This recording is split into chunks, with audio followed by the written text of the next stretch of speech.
FDFS Talks Tamil நேயர்களுக்கு வணக்கம். பயங்கரமான ஒரு காத்தடிக்குது. ராம் சரண் படம் பார்த்துட்டு வெளில வந்தது பிறகு காத்தும் பயங்கரமா அடிச்சோன்னே இன்னும் நம்ம திரைப்படத்துல தான் இருக்கோமா அப்படின்ற அளவுக்கு ஒரு சந்தேகம் இருக்கு. அந்த அளவுக்கு ஒரு ஆக்ஷன் திரைப்படத்தை பார்த்துட்டு வந்தது பிறகும் காற்று பயங்கரமா அடிக்குது.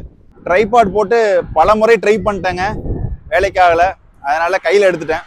சரி மக்களே, ராம் சரணுடைய நடிப்புல ரொம்ப எதிர்பார்ப்பு கிளப்பி அந்த திரைப்படம் அப்படிங்கிறது எப்படி இருந்துச்சு அப்படின்னாக்க, என்னை பொறுத்த வரைக்கும் இது வந்து ஒரு ராம் சரணோட ஃபேன்ஸ்க்கு மட்டும்தான் அந்த திரைப்படம் பிடிக்கும் அப்படின்னு நான் சொல்லுவேன். ஏன்னா முழுக்க முழுக்க அவருக்காகவே ஒரு கதையை எழுதுனா எப்படி இருக்கும். கதை அப்படிங்கிறது இந்த திரைப்படத்துல பெருசா இல்லை, பட் ராம் சரணுடைய ஃபேன்ஸை பயங்கர ஹாப்பி ஆக்கியிருக்கும் இந்த திரைப்படம்.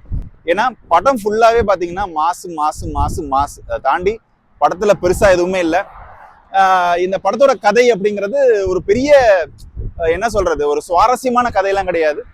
ஒரு நீண்ட காலமா அந்த ஒரு கிராமம், மலை கிராமம், அந்த மலை கிராமத்துல உள்ள மக்களுக்கு எந்தவித அடிப்படை வசதிகளும் இல்லை. இன்னும் சொல்லப்போனா அவங்க வந்து ஒரு இந்திய பிரஜை அப்படிங்கிறதுக்கான ஒரு அடையாளமே இல்லாம அவங்க இருந்துட்டு இருக்காங்க. ரொம்ப பிற்படுத்தப்பட்ட ஒரு சமூகத்தை சேர்ந்த ராம் சரண் ரொம்ப கஷ்டப்படுறாரு. அவருடைய அந்த சாதி வேற்றுமையினாலேயே அவருடைய கிரிக்கெட் வாழ்க்கை பாதிக்கப்படுது. அதுல ரொம்ப கடும் மன உளைச்சலுக்கு ஆளாகி இனிமே நான் கிரிக்கெட் விளையாட மாட்டேன் அப்படின்னு சொல்லிட்டு கிளம்பிடுறாரு. அங்கிருந்து போறவர் நிப்பாருன்னு பார்த்தா அங்கிருந்து போறவர் நேரா குஸ்திக்கு போயிடுறாரு. குஸ்தி சண்டை, இந்தியாவில் வட இந்தியாவில குஸ்தி சண்டைக்கு பெயர் போனவர்களை ஓவர்டேக் பண்ணி இவர் வந்து மேல வரணும்னு நினைக்கிறாரு. கடைசியில அங்கேயும் ஒரு சூழ்ச்சி நடக்குது. சரி, படம் முடிஞ்சிருச்சு போல அப்படின்னு நினைச்சிட்டு இருக்கும்போதுதான் நான் விடமாட்டேன்டா அப்படின்ற மாதிரி ராம் சரண் திரும்பவும் இன்னொரு அவதாரம் எடுக்கிறாரு. கிரிக்கெட் பிளேயர் அவதாரம் முடிஞ்சிருச்சு, குஸ்தி அவதாரம் முடிஞ்சிருச்சு, அடுத்தது போல்ட் மாதிரி நான் வந்து ஓட போறேன், இந்தியாவுக்காக ஓட போறேன், ஓடி இந்தியாவுக்கு நான் தங்க மெடல் அடிச்சு என்னுடைய பெயரும் என்னுடைய சமூகத்தின் அடையாளத்தையும் நான் மாத்த போறேன் அப்படின்னு சொல்லிட்டு திரும்ப ஓடுறாரு. ஓடி ஜெயிச்சிடுறாரு, இந்தியாவுக்கு கோல்டு மெடலையும் வாங்கிடுறாரு.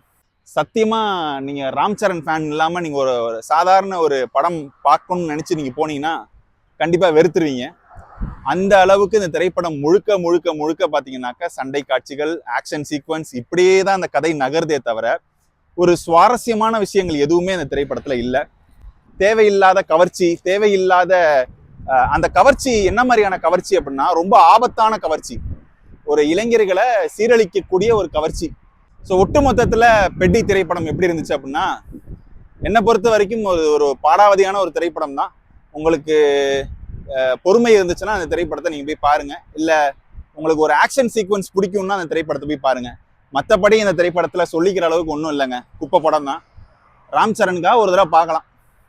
சரி மக்களே, நடந்து நடந்து ரிவ்யூ கொடுத்து மூச்சு வாங்குறதால் மீண்டும் வேறொரு நிகழ்ச்சியை சந்திப்போம். என்னோட ரிவ்யூ பிடிச்சிருந்ததுன்னா லைக் பண்ணி, ஷேர் பண்ணி, சப்ஸ்கிரைப் பண்ணுங்க. மீண்டும் வேறொரு நிகழ்ச்சி சந்திப்போம். அதுவரை உங்களிடம் விடைபெறுவது நான் உங்கள் அபராஜித்தன்.